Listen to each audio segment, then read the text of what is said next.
नमस्कार साथियों, कैसे हैं आप। आज की वीडियो में मैं फिर लेके आया हूँ आपके लिए क्लास 11th की अकाउंटेंसी के chapter first introduction to accounting के MCQs। तो स्टार्ट करते हैं अपन।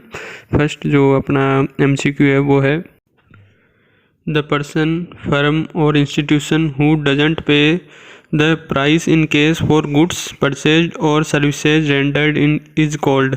मतलब कि किसी भी आदमी ने, किसी भी फर्म ने या किसी भी संस्थान ने अगर कोई राशि किसी भी खरीद के बदले लिए या कोई सर्विस ली है तो उसके लिए पे नहीं करता है तो वो क्या कहलाएगा। तो वो बिजनेस के लिए डेटर यानी कि देनदार कहलाएगा। फिर है व्हाट इज ऑपरेटिंग रेवेन्यू या रेवेन्यू फ्रॉम ऑपरेशन, मतलब संचालन राजस्व या बिजनेस को संचालन करने से जो आय प्राप्त होती है वो क्या है। तो वो option A the revenue that and from primary business activities, मतलब कि अपन ने बिजनेस जिस काम के लिए, मेन काम के लिए चला रखा है उससे जो भी इनकम होएगी, जो रेवेन्यू जनरेट होएगी वो ऑपरेटिंग रेवेन्यू होती है। फिर है accounting doesn't show the realisable value of business, it is an, मतलब कि जो अकाउंटिंग है वो बिजनेस की रियलाइजेबल वैल्यू नहीं दिखाता है। तो ये क्या है, तो ये ऑप्शन है लिमिटेशन ऑफ अकाउंटिंग, यानी कि इसकी कमी है ये। फिर है dash dash dash represents the excess of assets over liabilities, मतलब कि निम्न में से क्या एसेट्स ज़्यादा होना लाइबिलिटीज़ से दर्शाता है। तो वो क्या होता है, वो होता है बी कैपिटल। फिर है a person who owes money to the firm is called, मतलब जिसके पास फर्म का पैसा बकाया है तो वो क्या होता है, तो वो फर्म के लिए डेटर्स यानी कि देनदार होते हैं।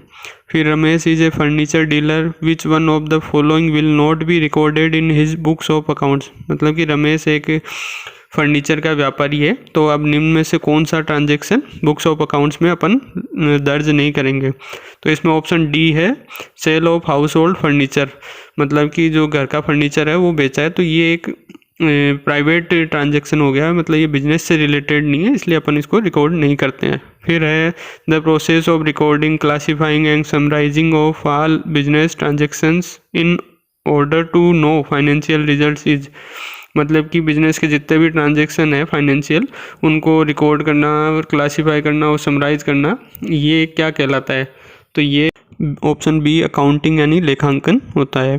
फिर which of the following is most relevant accounting information for taxation authorities, मतलब जो टैक्स अथॉरिटीज़ है उनके लिए सबसे महत्वपूर्ण अकाउंटिंग इंफॉर्मेशन क्या होती है, तो वो होती है option D profit generated during the year, मतलब साल में कितना प्रॉफिट कमाया है क्योंकि इसी के आधार पर वो टैक्स की कैलकुलेशन करते हैं। फिर है the documents certifying the purchase और सेल ऑफ गुड्स और any monetary transaction is called, मतलब कि बिजनेस में जो भी अपन क्रय विक्रय या कोई और भी मॉनेटरी ट्रांजैक्शन यानी कि मुद्रा में मापने योग्य ट्रांजैक्शन करते हैं तो उसको अपन किसी भी डॉक्यूमेंट से सर्टिफाई कर सकते हैं, तो उन डॉक्यूमेंट्स को क्या कहते हैं, तो उनको ऑप्शन सी वाउचर्स कहते हैं अपन। फिर which of the following will be treated as drawings, मतलब निम्न में से कौन सा ट्रांजैक्शन अपन आरएन मानेंगे, तो इसमें ऑप्शन सी है withdrawing money from business for private expenses, मतलब खुद के खर्चों के लिए अपन ने कोई पैसा निकला रहा है तो वो ड्राइंग्स में आता है। फिर है expenditure of revenue nature that gives benefit for more than one accounting period is categorised as, मतलब कि रेवेन्यू नेचर के जो भी एक्सपेंस होते हैं जो बिजनेस को एक साल से ज़्यादा तक फ़ायदा देते हैं तो उन एक्सपेंस को क्या बोलते हैं, उनको बोलते हैं कैपिटल एक्सपेंडिचर यानी कि पूंजीगत व्यय। फिर उसके बाद है विच of the following is revenue, मतलब निम्न में से क्या राजस्व यानी कि इनकम मानी जाएगी, तो बी ऑप्शन जो है सेल्स, मतलब कि जो अपन बिक्री करेंगे वो अपनी रेवेन्यू होती है। फिर है विच of the following is not an expense, मतलब निम्न में से कौन खर्चा नहीं होता है, तो ए जो फर्नीचर है वो अपना खर्चा नहीं माना जाता क्योंकि वो संपत्ति होती है।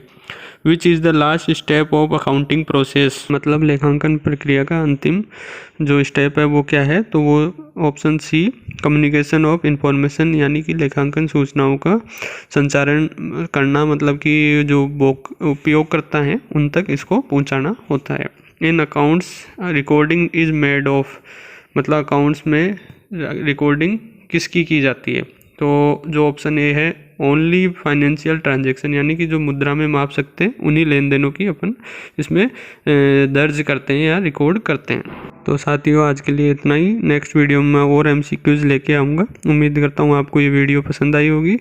मेरी वीडियो देखने के लिए थैंक यू।